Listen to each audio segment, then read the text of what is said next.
So today is probably going to be a little short. I just want to give a brief research update and then hand over to a few of the people working on various things and hear what's going on. So the last research update that I gave in this seminar was on the 12th of the 7th.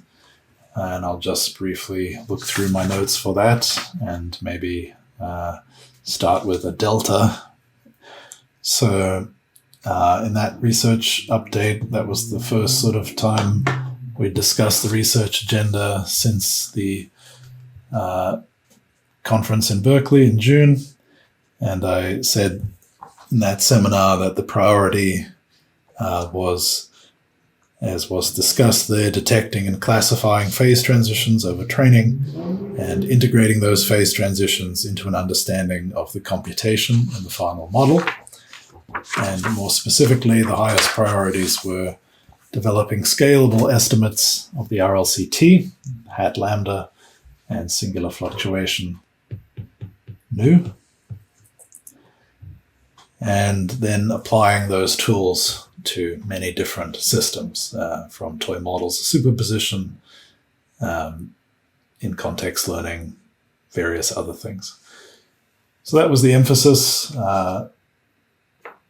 Back then, I gave a bit of an introduction to the singular fluctuation in that seminar, and then I listed some of the ongoing projects. The projects I listed were foundations of internal model selection, the first part of which has now been rolled into the toy models of superposition paper. The toy models of superposition paper, so that's TMS.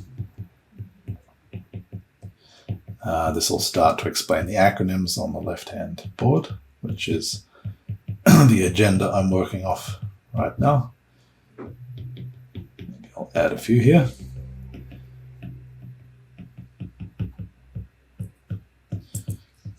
The other project I listed back in July was foundations of lambda hat and nu hat estimation. That's the paper with Edmund and Susan, which has since come out on the archive. I listed their mode connectivity work that Garrett Baker, Quinton Pope, and Edmund were doing. As far as I know, that's kind of stalled, although Edmund could correct me. I also listed program structure versus geometry, which Riley, my master's student, was working on. Riley has since run screaming in terror from my supervision. Well, maybe not screaming in terror. I don't think he's afraid of me. But anyway, he's moved on to another supervisor.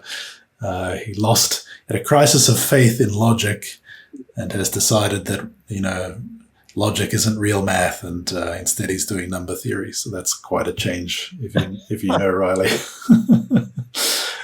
Not unusual, I think, for students who come in, who start interested in mathematical logic to go through such crises. Anyway, I also listed a project on jets, BV, BRST, and so on with Colleen. That's likely to be sometime next year. I won't say anything about that. And the last one I mentioned back in July was effective field theory and marginal deformations, and that's the bottom project you can see here marked as SFT. So SFT for statistical field theory. Okay, so that brings us from July to now. And now let me describe what's on the left-hand side. So you see by month and various conferences in the second row. That's conferences and the Watanabe meeting in November. So the 5th to the 12th of November at Watanabe Abbey, there will be a follow-up meeting to the meeting in June, July. That's been advertised in the Discord, so I know many of you are planning to come. We're sort of aiming to have as much done by then as possible, and that is one of the constraints on this agenda, is trying to have as much on the table for discussion there, and make as much of an update on the viability of the set of ideas as we can by then. And the other constraints there are ICML and NeurIPS. There will be subsequent projects after the ones that are up here. That's just what's on the table right now. I think largely what will happen between ICML and NeurIPS in May are sort of follow-ups to these lines of development. At least that's how I'm thinking right now, but I haven't thought much beyond January. Okay, so from top to bottom, lambda hat, nu hat, that's the line of work that you heard about from Edmund a couple of weeks ago, the estimation quantifying degeneracy paper. Yeah, I know Zach and Edmund are quite busy working on sort of improvements to that, and Zach's going to say, well, they both can say something about it, but I invited Zach to talk about some of the investigations he's been doing, so we'll do that in a moment. The next row is toy models of superposition. That's going to be done by the end of this month. We're very busy on that right now. I think, I don't know what your thoughts are, Edmund, on the follow-up. I think you and Zhongtian were interested in sort of studying the Bayesian posterior versus SGD in this context, which looks more and more like a good idea the more we understand. Did you have anything you wanted to add to that? I haven't really thought about follow-ups. I'm just sort of presuming that there will be one because it's such an interesting, rich system, and we've clearly got more things to study than time for this first paper. But what were you thinking around Bayes versus SGD? I'm not sure I will phrase it as Bayes versus SGD, but it's more like sort of influence of geometry on SGD. The Bayes connection is largely the posterior connection. So we know singularity affect local degeneracy, and kind of basically studying how that will affect sort of SGD so things like or gradient flow iterates. Right, so things like escape times and stuff like that would probably be in scope. Yeah. I mentioned perhaps Guillaume is kind of in this orbit as well. Oh, cool. Yeah, all that is then there. The next row is the in-context learning paper. That's also coming along, and Matt will give a bit of an update on that in a moment. Vision, code, and language are things that Jesse is sort of just beginning, looking at phase transitions in computer vision and some other sort of examples. Those projects haven't really started. The deep linear networks, I guess we discussed that in the seminar and why that was interesting. That also is just sort of in very preliminary stages. GPS stands for Geometry of Program Synthesis, so it's up there, very small. This is the kind of what Alexander would call giga-brained stuff with linear logic and so on. And he and Will are quite busy on that. So I think there should be something actually written up by November. There's going to be a 2-day meeting at the end of the Whiteham conference where a bunch of the linear logic luminaries from Paris are going to come over to the UK, and we'll talk about differential linear logic and machine learning and stuff like that. So that's GPS 1.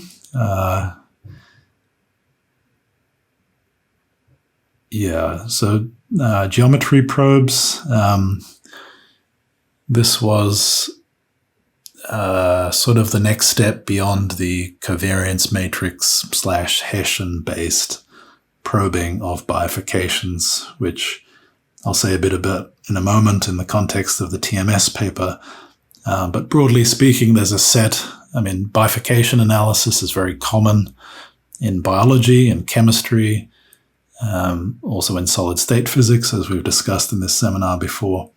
And there's a standard set of techniques for seeing if your data contains a bifurcation based on, various things, but analyzing the Hessian, analyzing covariance matrices.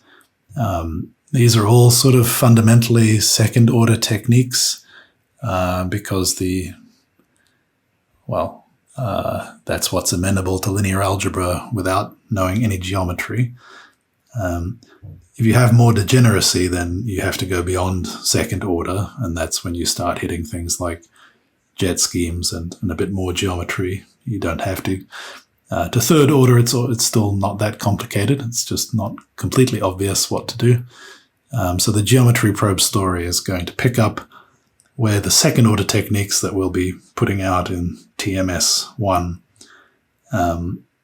those will probably already be enough, hopefully, to find some structure, and then we'll just sort of steadily go further and further into the Taylor series expansion and find more structure, hopefully. That's the idea. But that also is sort of not very far along yet. Statistical field theory is the final one down the bottom.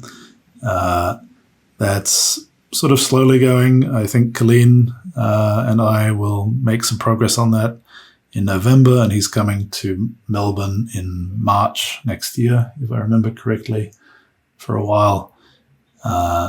So that probably is slowly developing. But you heard something about that at the June meeting. I think I haven't thought much about it since then, except insofar as to see how things fit together better. So I remain confident that's a reasonable thing.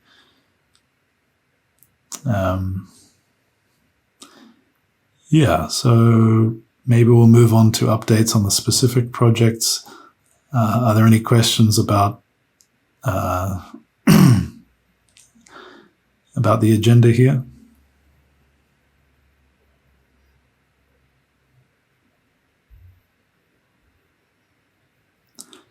So maybe to answer the high-level question, so what is this aiming at, right? Why is this arranged the way it is?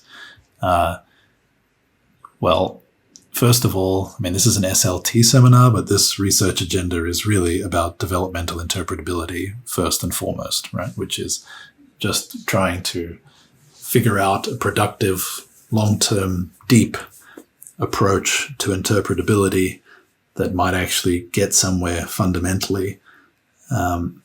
We had some ideas, as you know, and we're trying to see if those ideas actually make any sense, which means doing basic homework, investigating a bunch of systems, doing the obvious things, looking to see what's there.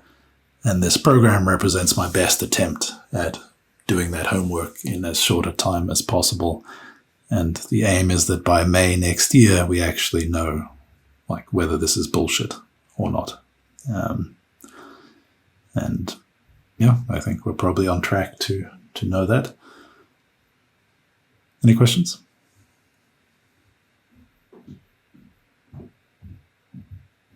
Before we move on to individual projects, I think maybe it's worth giving a brief overall update on the way I'm thinking about lambda hat and nu hat and the other techniques we have for both detecting and characterizing phase transitions. So maybe I'd invite Edmund and others to weigh in on this. So there's a bunch of things we can do over the course of training to try and detect phase transitions, right? You can just look for drops in the loss. They vary on different axes, like ease of generation versus utility in the wild. You can look at the loss, you can look at the gradient to try and find a critical point. You can do things like estimate lambda hat, or you can compute lambda hat or nu hat. You can look at the Hessian, try and look for vanishing eigenvalues. You can look at various covariance matrices. What have I missed? I'm pretty sure I'm missing something. Spikes in gradient. Sorry? Spikes in gradient. Yeah, I put that one there. Oh, sorry. Oh, yeah. Yeah, I didn't say gradient, I guess.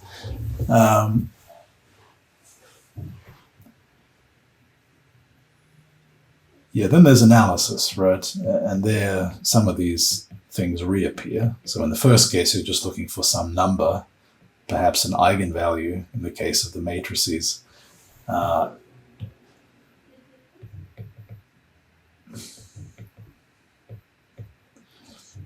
And the analysis is sort of oriented more around eigenvectors.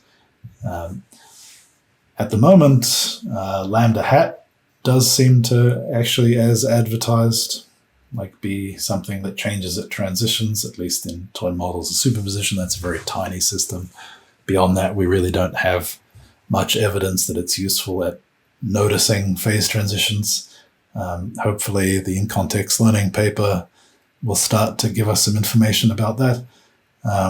At the moment, the singular fluctuation is sort of like not in the state that it's really useful. I think we're still working on it, so I was hoping that would be something we would have in useful shape by the end of TMS 1. Maybe not. So maybe for the in-context learning paper or TMS 2. So that seems like it belongs to the next set of papers. What's happened instead is that the covariance matrix-based approach sort of looks pretty good for detecting phase transitions in toy models of superposition. So right now I'm thinking of, like, this changes on a weekly basis, but my thinking right now is that the best way to find a phase transition would be a covariance matrix-based approach combined with looking at the gradient and Hessian. And then you would use lambda hat to characterize what happened, right? Like what change happened, how did the geometry change over the course of the transition. That's also something you'd get from the eigenvector analysis. So that's how I'm thinking about these tools right now. Yeah, I expect that will evolve. You have anything do you have a different angle on that, Edmund? Did you want to mention the Lyapunov stability analysis, or is that packaged up in the covariance? Yeah, I guess that's what I had all that. Yeah, let's just say bifurcation analysis. I guess. Yeah.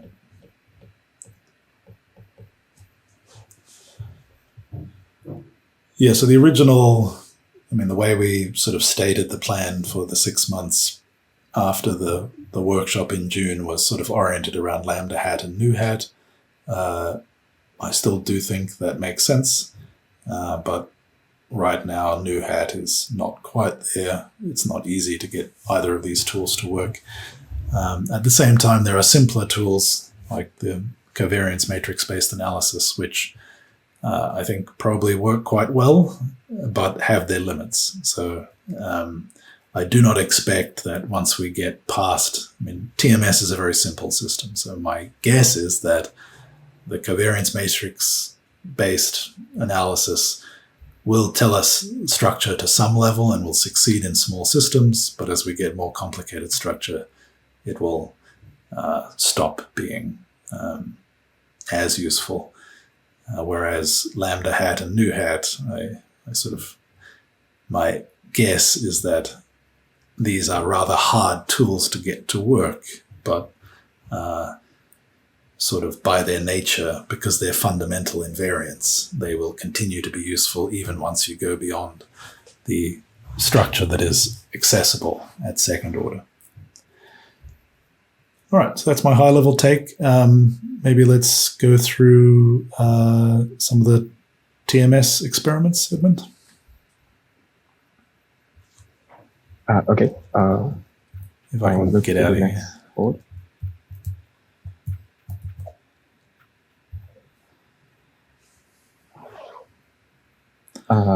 Okay, I'll give a brief explanation of what that super busy dashboard light is going on in the left board over there. So what is happening here?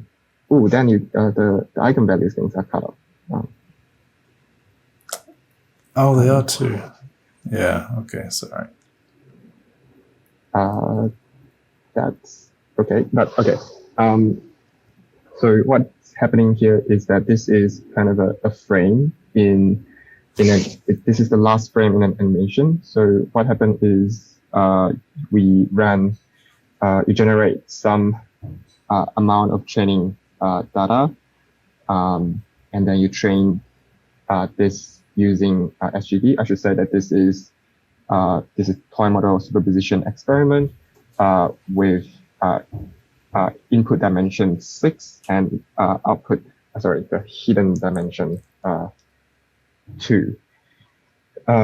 So you train using SGD, and these horizontal axes here are SGD epoch, and you collect basically a lot of statistics at the end of each locally near the SGD train parameter. Obviously, you have the train. These 3 lines there are training loss and test loss. Test loss you evaluate using an independent data set. And unusual for machine learning is that we have a theory loss, which is like exactly, given that you are at a toy model at a weight and bias configuration, you know exactly what the theoretical loss is, and that's the blue line. So this is the visualization of the weight matrix over epoch. The reason we visualize it like that is that for those of you who are not familiar, that means this visualization means that if W is equal to a matrix with, in this case, you have 6 columns, and each column, it has 2 entries, so that's a 2 vector, and just visualize the vector as these arrows. And from the theory of TMS, you know that there are critical points of the TMS potential are frequently regular polygons, and that characterization is sort of part of the reason we are interested in the TMS potential, because not only we know that critical points of the potential is important, but we have kind of an independent way of knowing what is happening at these critical points. So as you can see in this case, this is the visualization of the last epoch, and it sort of arranged itself into a 5-gon. And John Tian's hardware have allowed us to understand what's happening with these biases and how they interact with these weight vector as well. As you can see, there are sort of sharp decrease in loss. Do be careful that these the loss Y scale there is on the left, and it's a log loss, but these are kind of honest to God phase transition, even though they are in log scale, because there are many markers, because the K-gon configuration change, and then there is kind of a order of magnitude relatively drop in loss, for example. Okay, so the black line that you are seeing here on the middle graph is kind of think of it as a sort of a macroscopic variable that you will collect from a thermodynamic system. So phases and phases is not, as far as I know, it's not a well-defined, generally defined concept, but it's kind of defined case by case. Here we sort of chose it to be sort of the number of vertex in the convex hull. That's the red dots here. Obviously, most of the configuration, the convex hull doesn't tell you everything, but because of the proximity of the critical points to regular polygons, this is kind of a pretty good phase, which phase you are in kind of indicator. As you can see, some sort of these macroscopic variables line up. You can see that these transition in loss sort of line up with macroscopic changes.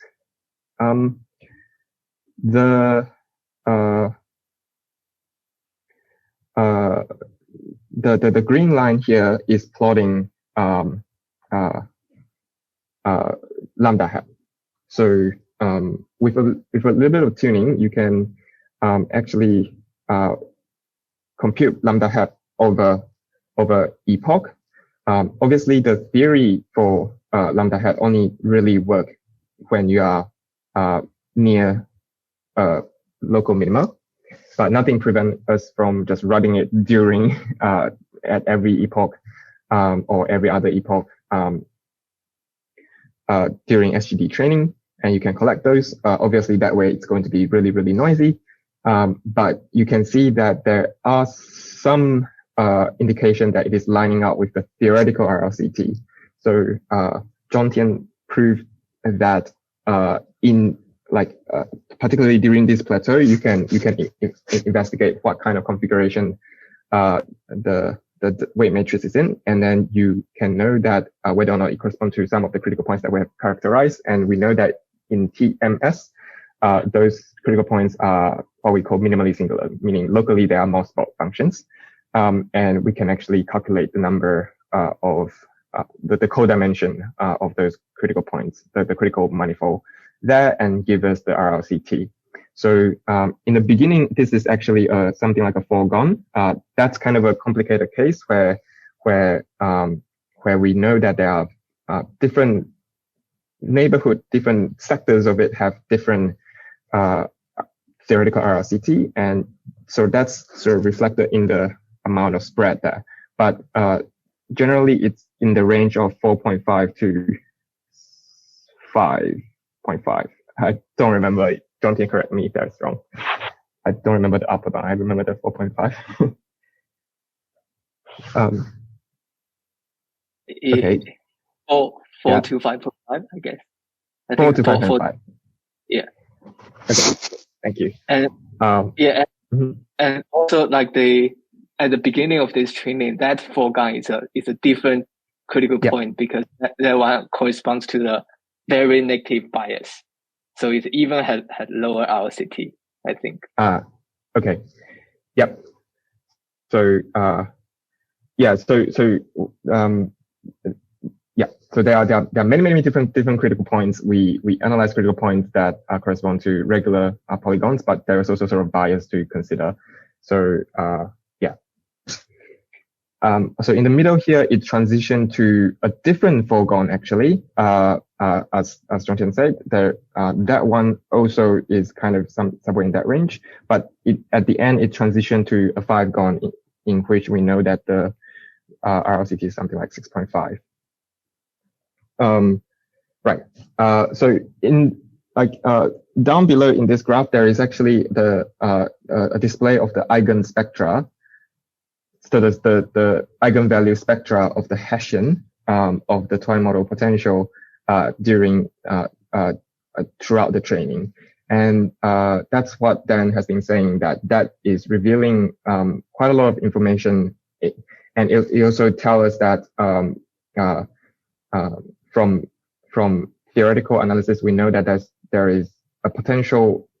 We know for sure that in the bias-free case, there is a cusp bifurcation going on, and in the bias with bias case, we know that that general observation still hold, but the picture is a lot more complicated. But then the eigenspectra evolution also supported the prediction. Just to clarify, Zhongtian and I are still fighting over whether it's how it traverses the separatrix. Whether it goes through 0, 0 top to bottom, left to right, or passes through the separatrix somewhere else. Yeah, that's unclear right now. I'm kind of Did I say cusp bifurcation? I think I say that the bias case has the bifurcation is the bifurcation is a cusp, but that doesn't. There's many ways to cross through that. And there might be a case for depending on the initial configuration, it goes through different paths. So very rich structure in which we have very low level access to to the dynamics. And I think this is kind of a case that we have sort of set up this configuration in many ways, like different online SGD and the usual SGD. And the theoretical analysis is based on gradient flow. And all of these is sort of in harmony. So it's like, and probably due to the fact that we are studying things close to critical points and their sort of macro level structure is the actual thing that we care about, meaning phases and phase transitions. And it's encouraging that many of these predictions and structures are amenable to numerical tools as well as theoretical predictions. Yeah, I would say that although it's only been true for a few days, I would say that lambda hat is already proving itself useful, right? Because you look at this plot and you know that Zhongtian probably hasn't made a mistake, right? That probably there are different kinds of foregons and they seem like they have a different kind of model complexity. It's consistent with there being a phase transition there.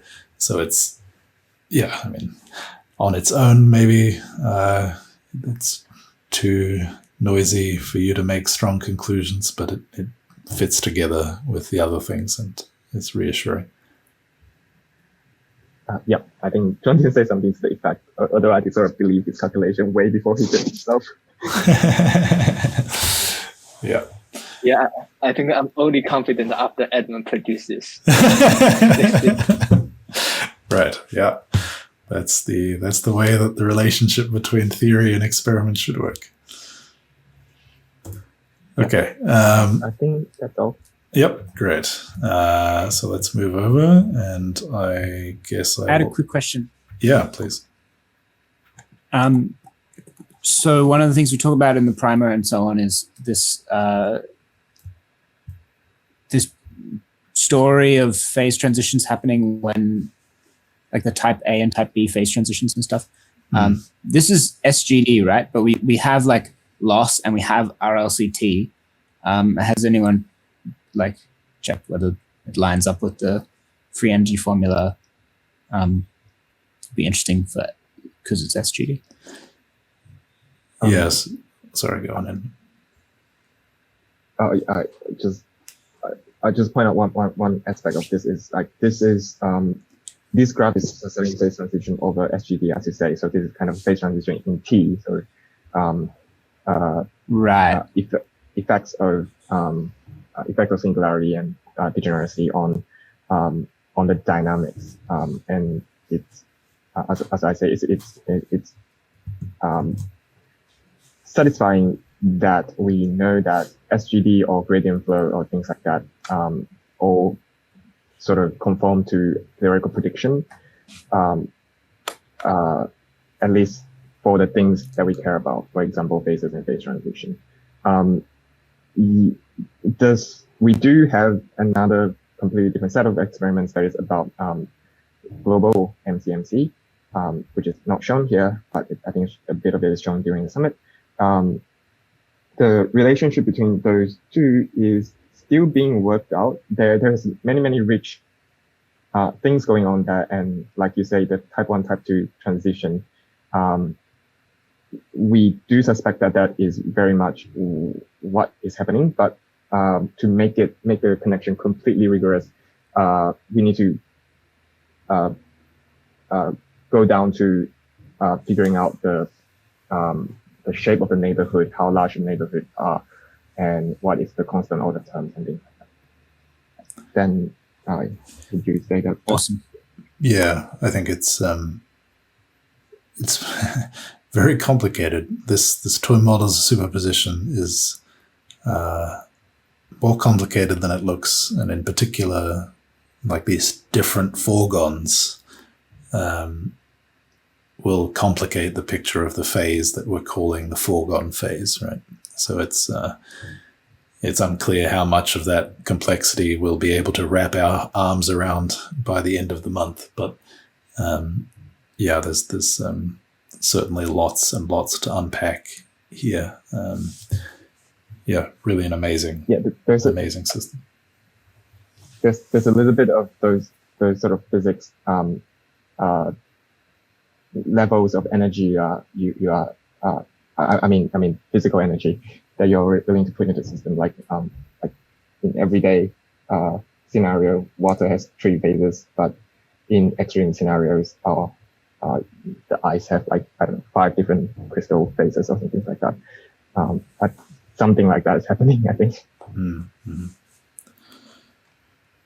Okay. If I can ask another question about the different foregons, like, is there, when Edmund showed me the animated version of this plot, it was like changing which vector was making up one of the legs of the foregon. Am I remembering that correctly, Edmund? And if so, is that like, what is making it different? Like, is it this is like an importance of different features thing, or yeah, what do you think is the difference between the different types of foregons that you're talking about? So you remember correctly that's a 4 to 5 to 4 transition in that picture. I don't know. It's a. Well, I think it's a bias. Zhongtian can describe it, I think. Edmund, could you move a bit closer to the orb? Sorry. Yeah, Zhongtian, I mean, I think you understand the difference between the foregone with 2 negative biases and the foregone with 1, if I'm correct. Oh yes, the first foregone like appear at the beginning of this plot. That foregone has a leg, non-zero leg, with corresponding bias very negative. Can you remind me what's... Yeah. Sorry, go on. Oh, go ahead. I was just going to ask, what's the role of the bias? It's something to do with when you're decoding, or like, yeah, I don't remember the setup enough to remember what is the effect of the bias. Yeah, when the bias is very negative, then the L, the length doesn't matter anymore, because it doesn't matter anymore. It won't appear in the potential when bias is very negative. When normal bias is big, then that L just doesn't matter now. The length of L, as long as it's smaller than the normal of the bias. Yeah, because so just because of the ReLU, there's a ReLU somewhere. Yeah. Which tells it, Yeah. So something like that leg is in the foregone, but it's actually like effectively a 3-gon or something like that, because that leg is not really, because the bias is preventing it from being decoded later or something. No, it's more like, I think it's more like this. Right, and this leg here has a corresponding bias. This is WJ, and BJ is quite negative. So that just means that the dot products that there would be interactions between that leg and the nearby ones, which would be suppressing that configuration, because WJ has a non-zero length, but because its bias is negative, that term gets removed. So it can be long for free without imposing a cost. Yeah. Okay. That's clear. Yeah. I mean, so I don't know if this is helpful, but in like feed-forward networks, you have situations where you have a single unit that has an outgoing weight of 0, and then its incoming weights can be like 0, or they can be like whatever you like. And then, then another way is for the incoming weights to be 0 and the outgoing weight to be anything you like, or something like that. So maybe it's like that kind of distinction. So you can have a unit not contributing to the computation in like multiple ways, and it seems like this is like this is like the same kind of distinction. So that's making sense to me. Thank you very much. So what was the other foregone, Zhongtian? The one it transitions to in the middle? Yeah, that foregone, it's when the foregone is like the potential is not analytic at that foregone there. Yeah. Yeah, it's not analytic there, but it's at boundary of several regions. If you consider different region, you take a direction in that region, you compute the hashing. They will have different hashing, and that makes this RCT. If it depends on which region you are consider the RCT will be different. Yeah. So you can, I mean, these little movies that Edmund has produced and a number of you have seen, I mean, each one of them you could spend like a whole day thinking about it. Yeah, very, very interesting system. Okay, I think we've talked a lot about TMS now. Let me see if there's anything I want to add from these experiments. This is a bit hard to see, but a little bit of a story of the covariance-based approach, which is sort of relevant to several of these projects. So maybe I'll say something about it, but I have more graphics that I can put up somewhere else. So maybe I'll skip that for now and come back to it. Yeah, I put here one of the graphs from the in-context learning paper. Matt, do you want to give a brief update on what that's the status of that, please? Yeah, sure. Could you clarify? We haven't really talked about this paper in the seminar or the primer or anything, so should I give a brief overview of the work that we're trying to replicate and then talk about That'd be how great, that's yeah. progressing? Great, okay. So, so the setup is we have a transformer model trained to do in-context linear regression. Of course, if you want to do linear regression with a machine learning model, you don't do this. You just use linear regression. But a phenomena that arises in transformers is they're able to do in-context learning, and linear regression is like a task you can give a transformer in context in the following way. So you have a sequence of tokens that you give to a transformer, and the sequence goes into the transformer, and comes out is a prediction for the next token. And you can vary the length of this sequence up to some maximum. And the way of operationalizing linear regression for this transformer as a task to solve is that you have your regression data set x1, y1, x2, y2, x3 come in as tokens, and you ask the transformer to predict y3, where you've generated these tokens according to a linear relationship that looks like xi multiplied by some solution vector that is the model kind of has to try and learn, plus some Gaussian noise that varies per example, and this is yi. So the task of the model is to kind of look at this training data set, figure out W, and then multiply it by x3 to get y3. So the question is, can a transformer learn to do this in context? And if so, what algorithm is it using to decide what W is based on x1, y1, x2, y2? And so there was a paper by Reventos et al. That recently came on the archive. This paper is not at a conference yet, or was it at ICML maybe? Yeah.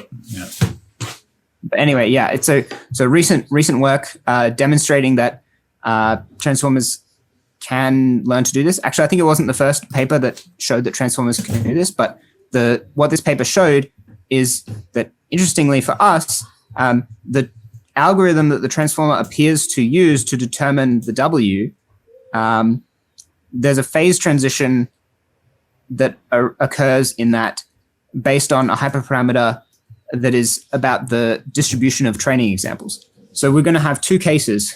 Actually, we're going to have this paper is called we're calling it the task diversity paper.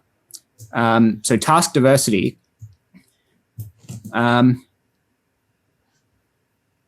So task here is referring to a W. So a linear regression task is like a solution vector. And it's like a data source that it's like a potential true distribution or something like that. And so when you want to train a transformer like this to do in-context learning, the question is, what true W's do you use to train it? So you've got kind of at least these two options. You could just sample your W according to a normal distribution.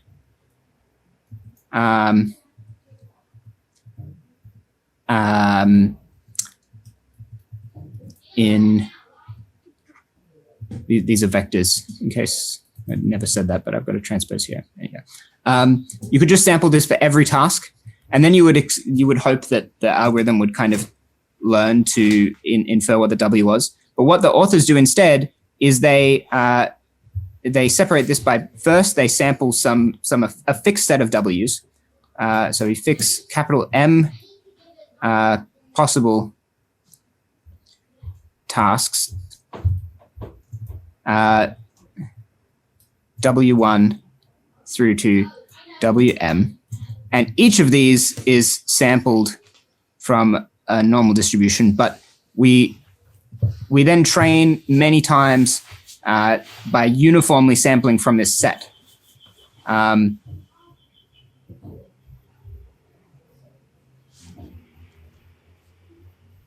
The uniform distribution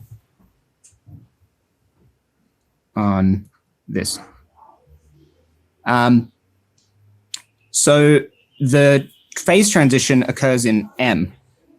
So what they find at a high level, and I'll put it this way. So what they find is at a high level, if you train the transformer on data that looks like I sketched out over on the other side of the board, with a small set of possible W's, then it will learn to kind of use the context to figure out which of those W's it is. Like, let's say for concreteness, there are 4 of them, 4 possible W's. Then it will use the first few things in the context. It will use some algorithm to figure out which of those 4 W's it's dealing with. And then once it's pretty sure about which of the 4 W's it is, we'll use that one to continue predicting. Whereas if M is quite large, then this uniform sampling becomes not that different from the first sampling sort of thing. And it's like it could be seeing kind of any task. And the model basically learns to consider any possible task, including tasks that it hasn't actually seen during training, could be the solution. And I guess that's the framing in the paper. To be a little bit more specific and to understand the plots on the picture here, there are these 2 algorithms called discrete minimum mean squared error, or we've come to refer to it as DIMS because DMMSE is really hard to say.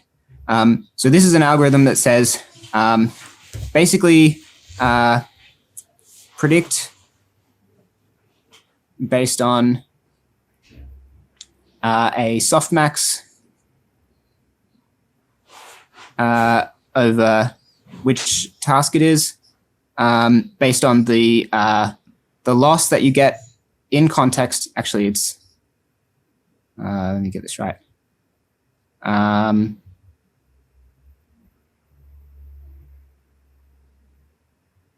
The negative of the loss. There's some scaling. You got to decide what temperature to use. I won't go into that. The loss that M gets to predict the context prefix.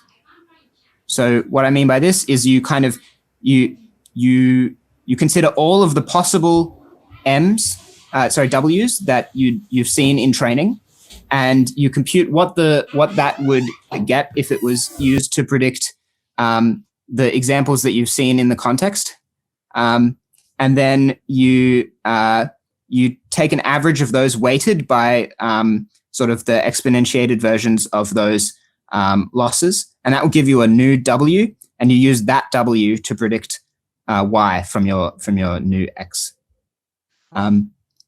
Of course, that works, but it involves kind of hard coding into your pre-trained transformers weights all of these possible W's. And you can imagine that gets more and more expensive the more W's there are. And we do see that at a certain point, the transformer appears to transition to a more general solution that considers any possible W. And this is the ridge regression solution. Ridge regression is a very well-known technique for solving linear regression, and it corresponds to just making a Bayes optimal choice based on this prior over tasks. So you just sort of like solve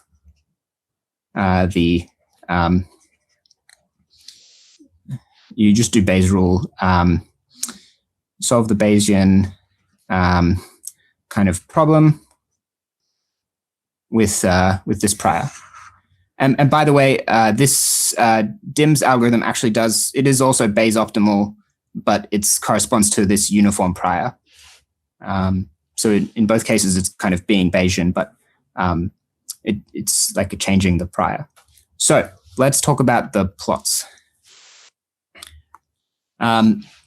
So looking on the left column of this figure from the task diversity paper, we have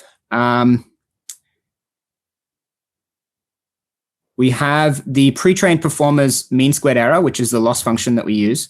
And you can see that it increases as the number of tasks, the capital M, increases. So this is to be expected because the problem gets harder if you're sort of trying to distinguish between more tasks. But what's interesting is that, first of all, it's achieving a very similar loss to this green curve, which is the baseline, the DIMS algorithm baseline. So the loss is identical in this low M regime between those two algorithms. Whereas later, the loss is the same as the ridge algorithm. This is when you evaluate the loss on tasks that are from the fixed task distribution, which they've called task distribution pre-train, because that's the one they train the transformer with. Below, we see evaluated on a different data source, which is the full set, which they call task distribution true. This is the full normal distribution of all possible tasks. In this case, ridge algorithm straight out of the gate gets optimal performance because it doesn't matter how many tasks you pre-trained with. That's just the same algorithm. This is the prior, and it's just doing Bayesian reasoning according to that, so it's all good. The pre-trained transformer initially performs pretty bad, and you can understand that because most of the tasks that it's being asked to learn in context, it hasn't seen before, and it's kind of memorized a small number of tasks that are mostly not the tasks that is being evaluated against in this case. And it performs, importantly, just like the discrete algorithm, the DIMS algorithm would perform in that case. But once again, we see that at a certain point in training, the pre-trained transformer's loss comes down to, and it starts achieving the same as the ridge algorithm. So this is just based on the performance of these different algorithms for making the predictions. And just because the performance is the same doesn't mean that the algorithms are the same. But what we can actually do is we can look at the predictions that are made, the individual per token predictions that are made by the transformer after training, and we can compare that to the predictions of either the DIMS algorithm or the ridge algorithm. And that's what they do in the rest of this plot for 3 different batch sizes. That's not important, and you can just imagine these as like single lines on each of these 4 plots. But I will tell you about what the different plots are. So in this case, we have the delta between pre-trained transformer and DIMS algorithm. So what that means is the squared error, the squared distance between the predictions of the transformer for each context and the predictions of the DIMS algorithm. And you can see that when the number of pre-training tasks is very low, this difference is very low. And so it does appear that the on the tasks of the pre-training distribution, the pre-trained transformer is behaving exactly as if it was implementing the DIMS algorithm. Whereas for if you compare the pre-trained transformers outputs to the ridge outputs at larger number of tasks, it's suddenly performing, it's suddenly behaving exactly as the ridge algorithm. And that's evaluating once again on T pre-train, which is you only give this transformer at the moment tasks that it has seen during training. It's a little bit more fuzzy when you give it arbitrary tasks from your normal distribution of W vectors. And we've got the same here, the delta between the pre-training transformers predictions and the DIMS predictions. And over here, the pre-trained transformers predictions and the ridge predictions. In this case, I think the authors are kind of claiming that this is low, but it's like higher than any of the other numbers on this plot. So I don't really understand. We're a little bit confused about this, but yeah, it seems like maybe the algorithm that is learned by the transformer is not quite the same as the DIMS algorithm for other tasks. It's only making the same predictions when the task is close to or at the task is already seen. So not quite sure how to interpret this plot, but the bottom right plot does show that the pre-trained transformer predictions come very close to the ridge predictions in the large task regime. So this is the phase transition that I was referring to and that the authors are kind of publishing in this paper, is a phase transition in the algorithm that is implemented by the pre-trained transformer when you vary the nature of the pre-training distribution by increasing the number of possible tasks. And there's a point where the transformer gets sick of memorizing tasks and just expands its prior to include all possible tasks. And that is the phase transition that we're going to, that this project is attempting to understand from the perspective of singular learning theory and developmental interpretability. So I'll pause in case there are any questions about the setup, and then there's not as much to say about what we've done so far, but I'll briefly give a recap of that and what we plan to do. Questions? People are standing a little bit away from the orb, so in case that means you're not being heard, please come closer. I think maybe you can go through what we're up to.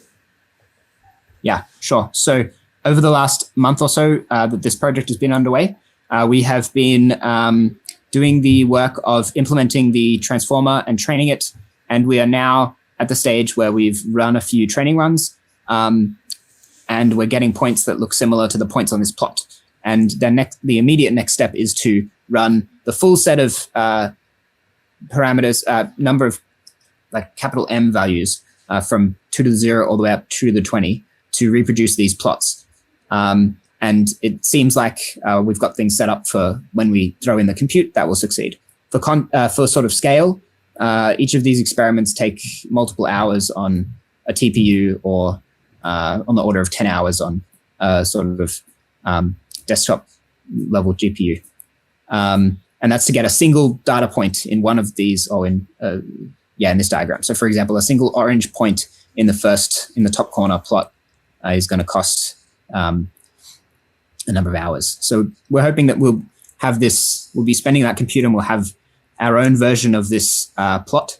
Of course, we don't just want the plot, we want the models. So yeah, we're going to then get the weights and biases of the 8-layer transformers that we're training, and that the ones that were trained with a small m, those ones are going to be hypothetically implementing the DIMS algorithm, and the ones that were trained with a large m, those ones are going to be transformers that are trained and implement the ridge algorithm, and the ones in between are going to be something else we don't quite know. And we're also going to log the transformers during training. So we're going to have, you can understand that we're going to have a large number of transformers that have been trained at various different m's for various different lengths of time. So we've got this grid of transformer of parameterized regression models, in-context regression models. And then the next step is to start probing those weights and bias sets for all of these catastrophe flags that we've been. Is that the right use of the word catastrophe flags? Yeah. Mm-hmm. By the way. Okay. Yeah, we're going to start probing for these catastrophe flags and see if we can see anything. Okay. So there's two directions that you can probe this grid of transformers. One is in the M direction. This is a case of changing the true distribution. Let me draw something. Which are the grid of parameters that I'm talking about. So we have training time, and we have task diversity, M.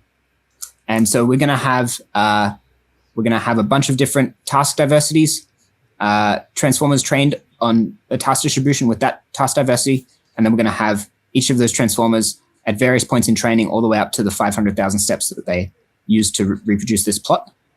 And so, fill this in. These ones are going to be implementing ridge. These ones are going to be implementing DIMS. And hopefully, at some point that DIMS is like emerging, and at some point ridge is emerging. We don't know exactly, how to cluster this into DIMS and ridge. We don't know what's going on in between and so on. But anyway, that's sort of what we're studying. So one direction we can study is we can probe in this direction here, and we can say, this is a case of the true distribution changing because we're sort of changing the data that we're using to train. And we could look at RLCT estimation on the trained models and see if it fits the free energy formula story, and see if we can kind of post hoc explain this phase transition using SLT. The other direction that we can probe is for each particular M, we can look in this direction across training time using SGD, and we can start to say, is there a point where the algorithmic structure inside the model that is implementing these phase optimal prediction algorithms, when that emerges, when it starts to suddenly be able to perform in-context learning and solve linear regression in context. The randomized transformer obviously can't do that. The final transformer, it seems like it can. So where does that happen? And is it in a phase transition? Can we identify that using what was it called? The covariance or lambda hats or these other Hessian-based methods or these other methods. Anything to add to that, Dan? No, that's perfect. Great. So yeah, I'm happy to answer any questions. Otherwise, that's all. That final diagram, that I guess it's a phase diagram. Looks very important. I think I'll be interested to see whether or not the phase boundaries is how sharp the phase boundary is. Obviously the first run will be some sort of resolution, but once we know where the phase boundaries are, maybe experiment can be done to zoom in around the phase boundary. That's kind of just a comment, just kind of the sharpness of the transition. The other thing is that I think if you are going to run the lambda hat algorithm, so RLCT estimation, maybe even sort of collect the WBIC, which is kind of a free energy free energy approximation.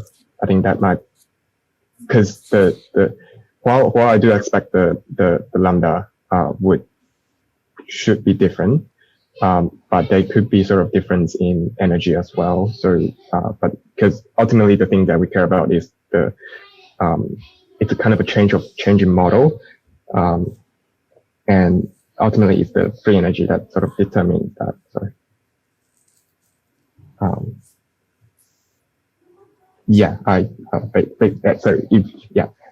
if those things are collected, I would really like to see them. Yes. Great. Thanks, Matt. Any further questions? Otherwise, we'll, Zach, if you're willing to explain what you've been up to, is there a free board here somewhere? Inner SLT. Yeah, that's where this is sort of going, I suppose. But yeah, we have to do the more prosaic things first. That's interesting because in linear regression, like the model that this thing is learning is regular. But yeah, it would be interesting to learn if to see if we could encourage a model to learn like a reduced rank regression solution or something like that, or something that is, encourage a model to use a singular learning machine because they have so many advantages. As we say. Well, it's also possible that it does different things for different numbers of in-context tokens, right? Mm-hmm. So there may actually be an internal phase transition depending on the number of the length of the context. Now I'm wondering how you would implement that with the transformer, but we can talk about that another time. Yeah, Zach. Yeah, how do I attach to the orb thing? I'm attached. You can attach now. Okay. Is that good now? All good. Yeah. Okay. So, I guess Edmund and I have been working on extending Edmund's previous work on RLCT, kind of not RLCT estimates, but RLCT pseudo estimates of using SGD based methods, and I know Edmund covered this in a previous seminar, but I guess just a brief review is that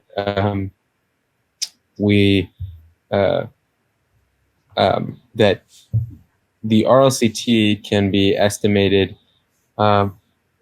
by basically the RLCT can be estimated with samples from the posterior, and because there's this connection between the stationary distribution of Langevin dynamics and the posterior, the Bayesian posterior, that you can essentially, or Langevin dynamics, or really any kind of like MCMC sampling algorithm, you can use that to calculate the RLCT. This is the classic thing that's used in the WBIC paper. And then what Edmund does is replace the MCMC algorithm with a stochastic gradient version, which doesn't necessarily get you the RLCT. It gets you this new thing that we call lambda hat, or that Edmund called lambda hat, but sort of should show similar behavior to the RLCT, and seems to empirically do that. Okay, so hopefully that was a good quick review. Then the stuff that we are, what we're hoping to sort of build on this is, so right now a big limitation is just how kind of finicky this is. So MCMC, if you've ever used MCMC, it's really it's not necessarily that finicky. If you use like if you use, oh yeah, good comment by Edmund.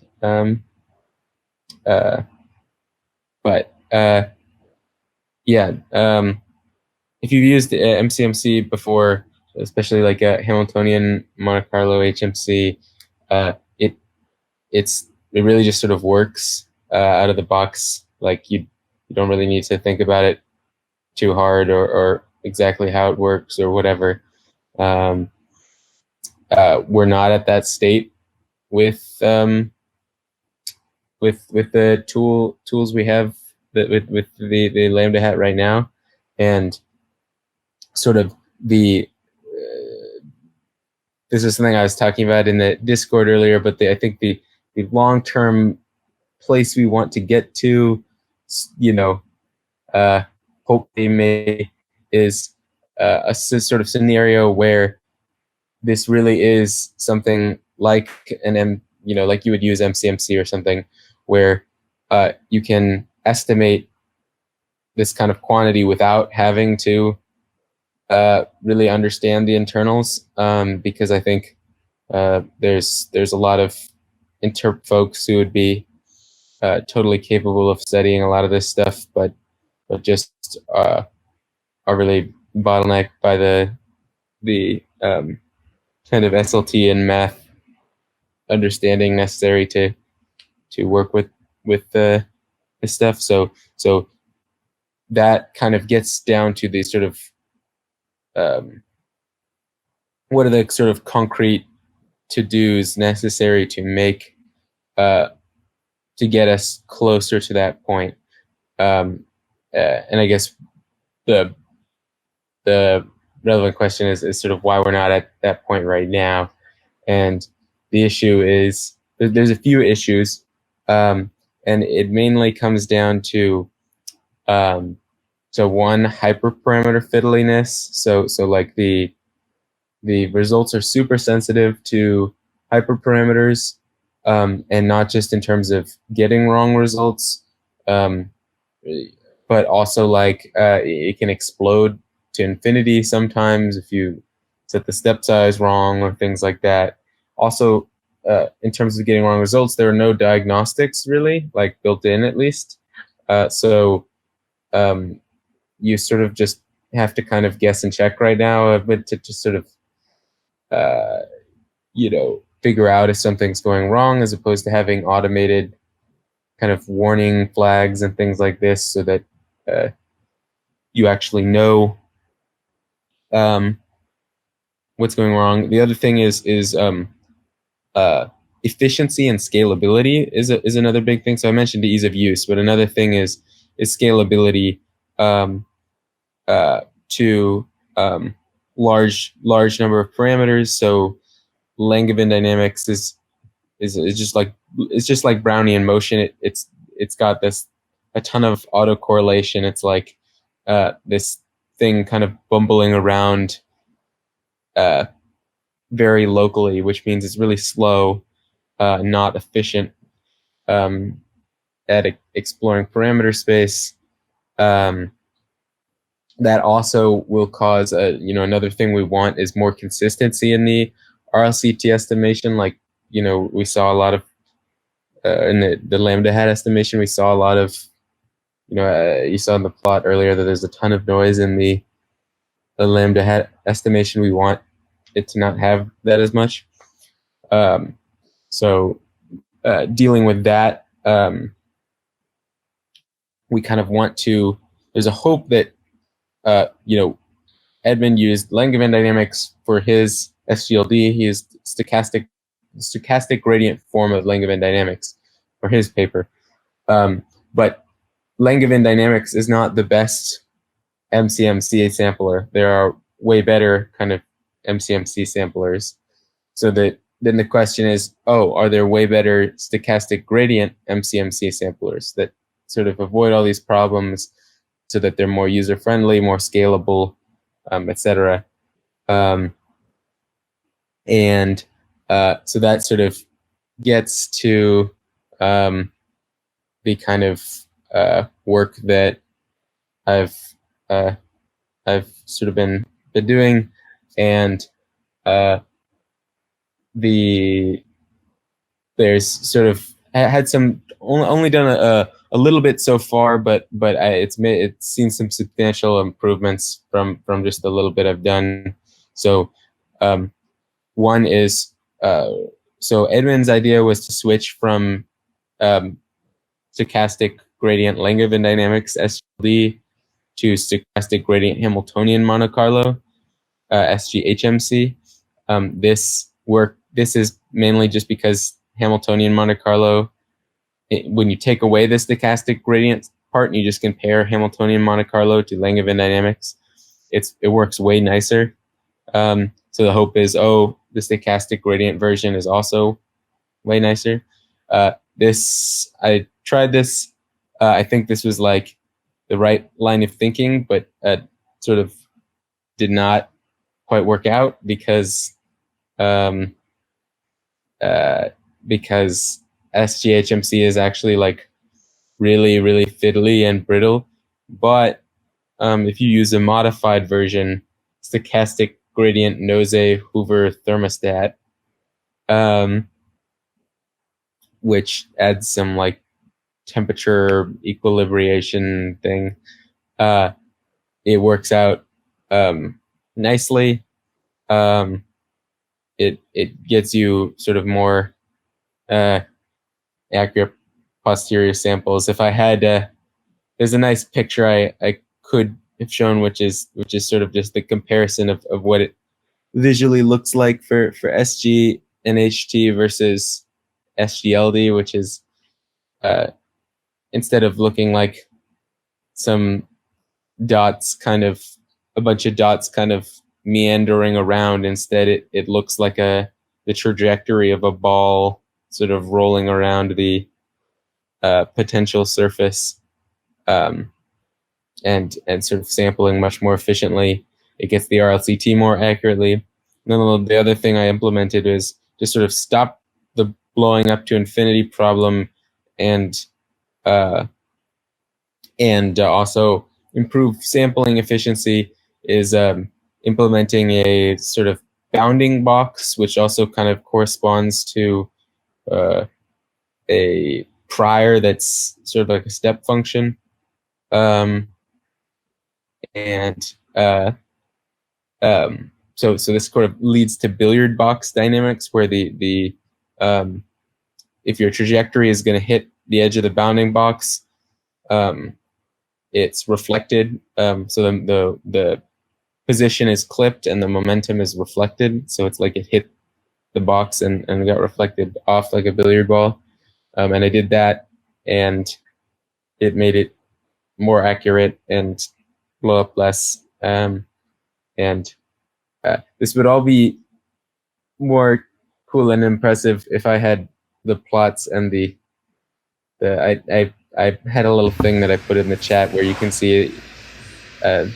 Ed put that in earlier, where the performance was a lot better.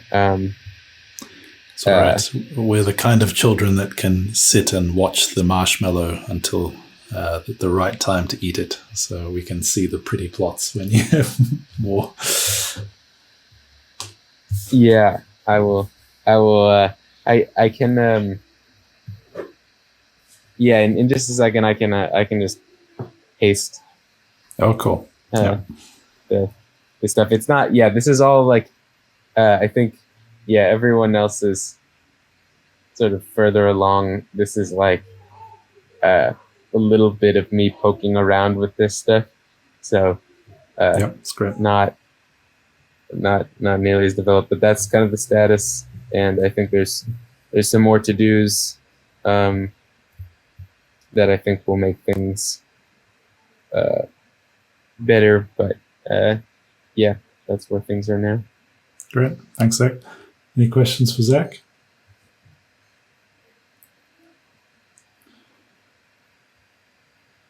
Yeah. One way to get a constant factor performance improvement with this kind of thing is like taking advantage of hardware parallelism and stuff by vectorizing all of the code. I haven't really looked at the code. I'm just wondering, like, to what extent has that already been explored for this project? That's for example, big. you run multiple samples like in parallel to extend how many. That's a big to do. Both vectorization and also just making the code amenable to running on a GPU in the first place. I think we'll just GPU optimization in the first place, because Edmund sort of ran all his tests originally on a CPU.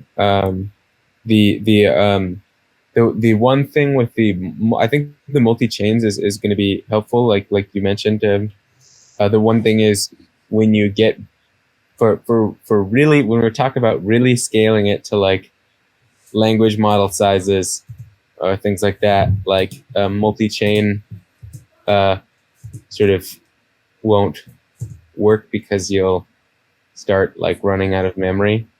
But for like a lot of the more pedestrian experiments that I think a lot of people here care about, the multi-chain should help a lot. Great. Cool. Okay. That makes sense. We should wrap up in about 10 minutes, so I'm going to move around to another set of boards and show off some pictures. But before we do that, so I'll do that to finish, but I want to give both Ben and Zhongtian a chance to, and Rumi, if you wish, time to give some updates. So Ben, what have you been up to?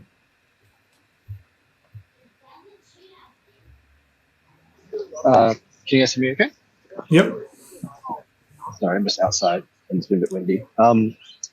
Yeah, what I've been up to is mostly just getting ready to study the statistical field theory project, which has looked like reading a lot of lecture notes, finding resources.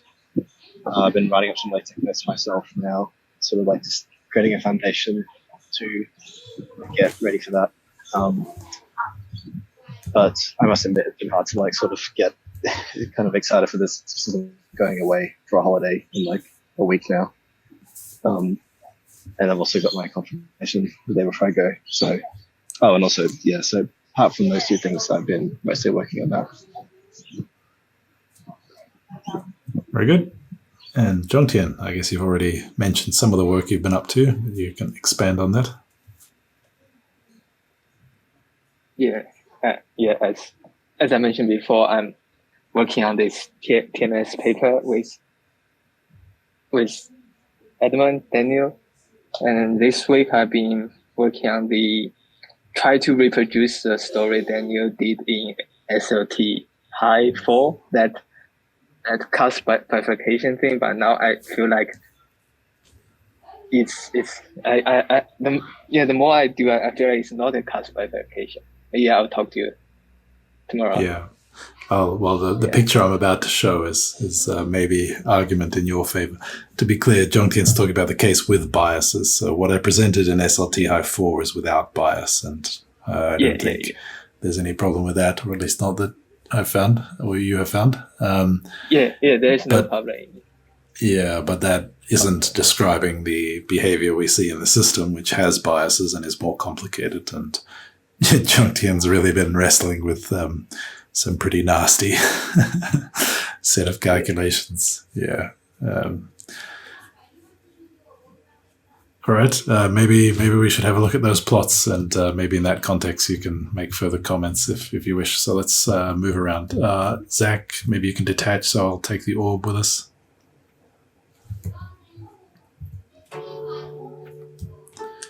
All right. Follow me, please.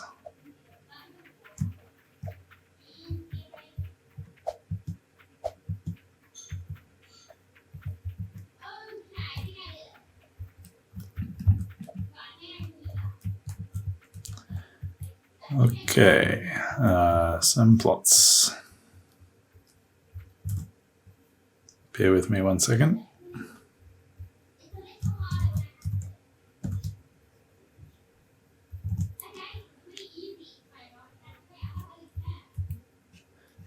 Okay, so you can take a look at that first. That is a training run on the TMS potential with m equals 2 and the number of features is 8. And then you see in the bottom plot a bunch of vertical dashed lines, and I'm going to explain what the different ones are.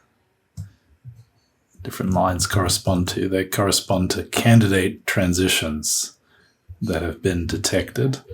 And then these additional plots that I'm putting up are PCA plots of SGD trajectories centered at the weights corresponding to those candidate bifurcations, phase transitions. And I'll explain what the ingredients in the plots are and why some of them are sort of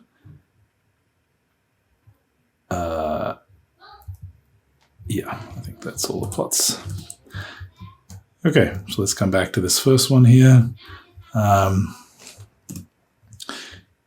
Yeah, so you can see here, so there's a covariance matrix. I had my iPad stolen by my son's best friend who needed to play Minecraft, which is, of course, the most important thing. So I will make do with a my mouse. So what we can do is we can compute a covariance matrix of W minus W star, where I treat the weights as a random variable, distributed according to SGD, or rather some kind of continuous time version, I guess. But so you're training along here, then you fix a spot, let's say corresponding to that dot there. So you fix a spot in training, and then near you go one spot back and run to one spot forward by taking the same number of, like, this is one trajectory, right? So go back once, like one division, one of these green dots, whose meaning hasn't been explained yet, but you go back a little bit in time and you run forward a little bit in SGD and you get a couple of SGD trajectories, and then you treat that as a sample from the space of all SGD trajectories from that initial point. Now, maybe they don't all pass through the point that you originally were interested in probing, but you're probing this point here, right? That is not W star. W star is the mean of all the points that are in all those trajectories. So treat the sample as being points at some time occurring in some trajectory. So the probability of that point occurring. And we're taking an estimate over that. So we take the mean W star, and then we look at this covariance matrix. Okay, so that's C. And then I can plot the maximum eigenvalue of C, and that's the green dots.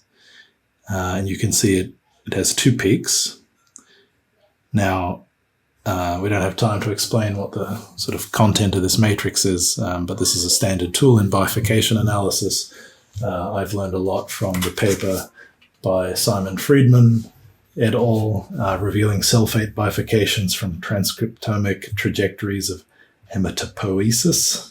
That was mentioned in SLT High 4, but that's not the only paper that uses this technique. These techniques are fairly common across a few areas of science. Okay, so you can compute this covariance matrix, which is like seeing local information about SGD trajectories at this point. In the bottom plot, you can ignore the horizontal lines. I apologize for the noise.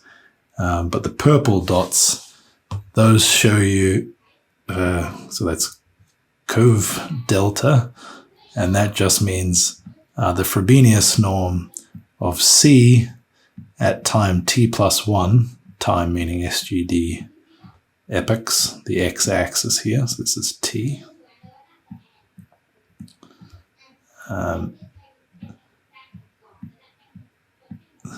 Roughly, it's not quite this. It's rather t means these increments between these green dots, I believe, in the code.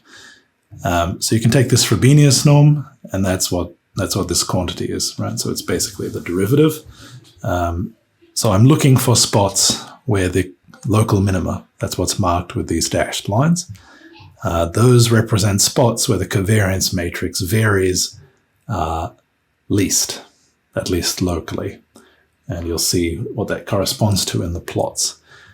Okay, so you see a bunch of, well, there's just some analysis of that curve. It finds local minima with some significance. So those are candidates. Why candidates? Well, that matrix having a zero derivative is a precondition for a bifurcation. Now, you never actually see zero, but okay, so these local minima are kind of candidates for a bifurcation. And I'll show you some more about that in the other plots, but if you look at the top row, you see the evolution from kind of a 2-gon to maybe a 3-gon to a 4-gon, and this is catching something sort of, so that corresponds to this red dot here. That's catching something halfway between a 4-gon and a 5-gon. Okay, so this time here is somewhat before this. You might think that is probably like actually a 4-gon if you could look at it. And we see here there's a candidate bifurcation that was detected, which is that's number 0, it's number 1, it's number 2, it's number 3. Let's go and have a look at the plot for that one. So if we walk along here, I think it should be not that one. So this one over here on the left. Okay. Now, you see on the left, PCA with 2 target dimensions applied to these white becoming black dots are the SGD trajectory a little bit before that point in the SGD training run through to a little bit after. So the actual middle point is down here. So that was where these probe trajectories were running from a little bit to the left to a little bit to the right of that location, and that's where the covariance matrix was inferred from. This colored region here from purple to yellow are maybe like 20 or something SGD trajectories, so sort of similar to the thing that was going into the covariance matrix and then plotted there. Okay, so you see the SGD trajectory kind of has this U-turn. You see that both principal components have a non-trivial contribution to the variance. And more importantly, you see that this color up here is white and basically remains mostly white until you get to this bend. And then most of the change in color from white to black happens around this curve. And you can see they're very densely clustered. And that's why there's a local minima in the covariance matrix. So this is an indication, a pretty strong indication that there's a critical point and potentially a bifurcation in the dynamics. This line here is the first eigenvalue of the covariance matrix, and you see the trajectory comes out of this transition following that line. And that line is actually the 4-gon to 5-gon line, or some particular path from the 4-gon to the 5-gon. So this plot is pretty consistent with a saddle node bifurcation. Despite running this, there were some issues with the code, which I had to fix today, but despite running it a few times, if it was a pitchfork bifurcation, so-called, or a cusp bifurcation where there were 2 possibilities, you would kind of expect that some of the SGD trajectories would go off down here. You would expect to see a plot with sort of 2 families of things coming out of this point. Now, it's possible if I ran the trajectory starting earlier, so maybe it actually diverges earlier and I'm not catching it. So not completely confident yet. but right now it seems as though this is a typical plot. You could look at that biology paper I just cited and you'll see very similar plots for saddle node bifurcations there. So I think that's, I don't want to take up any more time today. Maybe there'll be a more detailed treatment of that other paper in the biology paper in like developmental biology part 2 or something at some point. But this is the covariance matrix technique that was being referred to earlier, and its eigenvalue and eigenvector analysis. Oh, I didn't say anything about the eigenvalues. So if we go back to this first plot, you'll see that there was a peak in the eigenvalue, right? The maximum eigenvalue. So the transition happens here. This is where you see that elbow in the PCA plot. That's the actual transition from the foregone to a path that leads to the 5-gon, and this part here is kind of falling down the cliff, although the cliff isn't very visible. And this peak here basically just corresponds to the maximum speed. So this is like, the fastest it's changing from the foregone to the 5-gon. And yeah, we sort of caught it a little bit before that with this here. So those of us who have stared at TMS plots for a while know that once you get to about here, things really start to heat up and it's very quick. So maybe a little bit past. When that leg is growing from 0 to here, it's painfully slow. But once you get to there, it really zooms to the 5-gon, and that's what this corresponds to. Not everything that looks like a curve in a PCA plot is a transition. So one has to be pretty careful. Maybe if you look at the right-hand plot here, you can see that there really is no elbow here, right? Like it isn't strongly clustered at some point there. And the proportion of variance is like mostly the first coordinate. So I think it's still pretty rough, this technique, and even I think it's maybe a little undeveloped in general, the science of doing this kind of bifurcation analysis in the literature. So I won't claim that. I mean, these are candidate transitions, and it's not exactly clear the methodology by which you distinguish between candidates and real ones. But in this particular case, number 3 is very clearly a transition.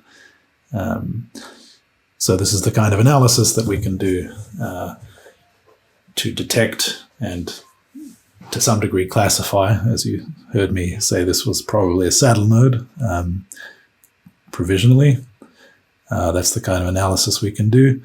And there's one more form of analysis that one can do on the back of these kinds of techniques, and that's what I'll finish with if you follow me to the earlier set of boards.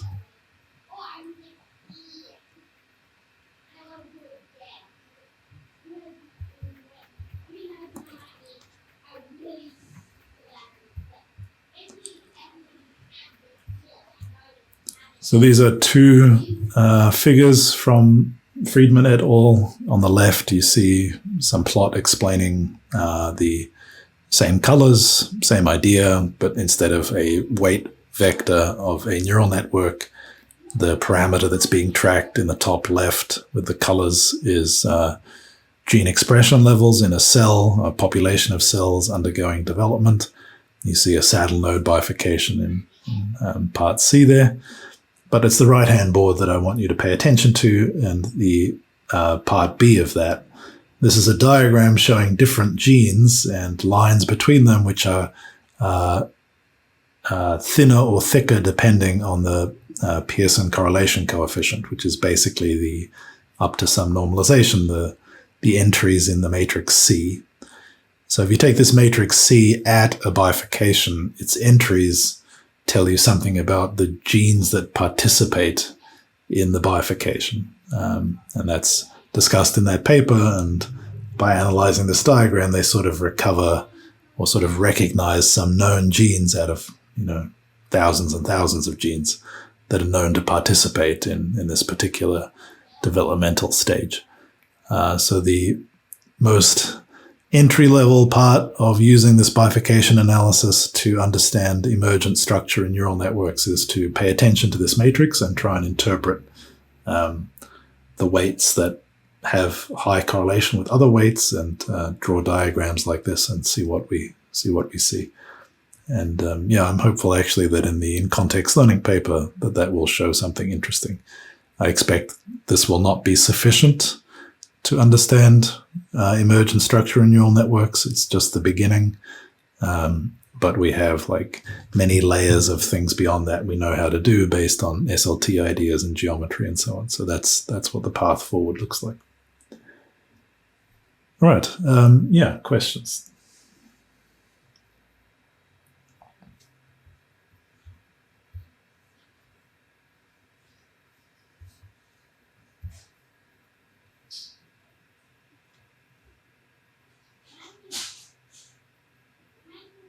Do we know? So from what I know is that this technique is sort of prevalent across engineering and structural stability and things like that in civil or even software and system engineering. Do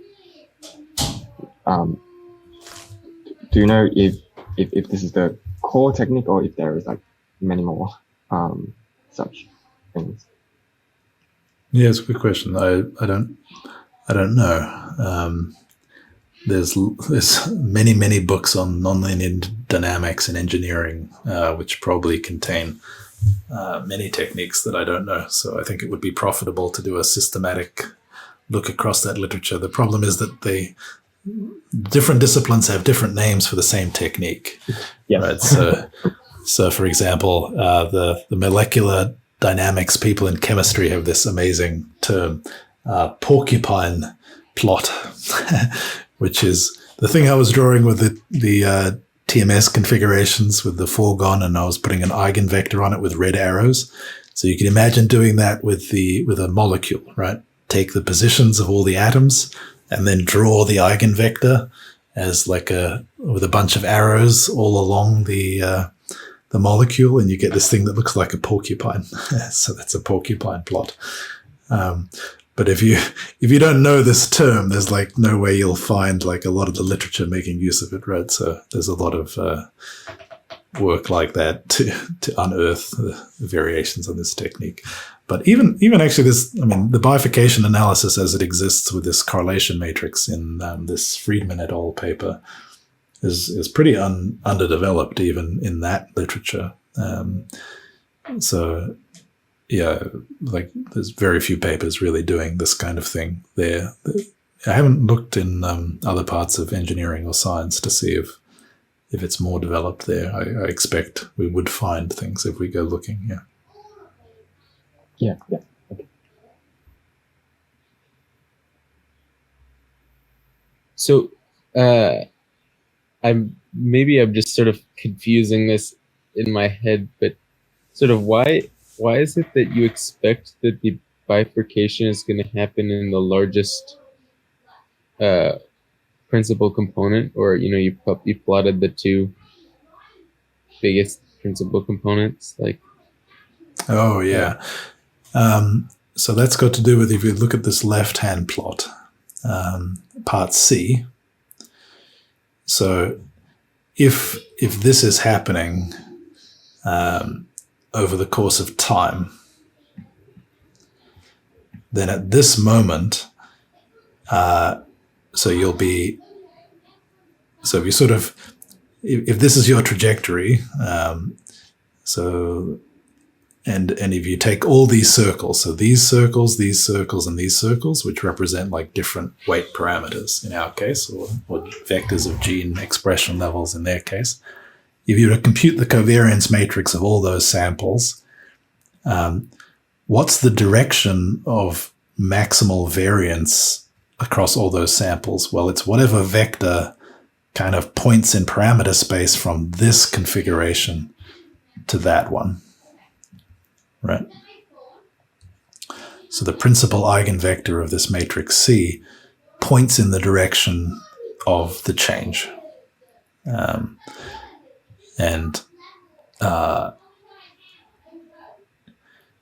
it's,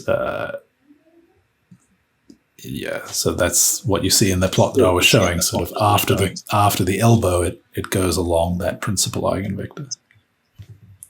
Yeah, so sorry, to be clear, is are the entries in the covariance matrix all at a single time step, or sort of like is it computed from a sort of single time step, or from multiple? Multiple. Each covariance matrix? Yeah. It's like some some window of time. Yeah. Can I state my intuition and see if you can correct it?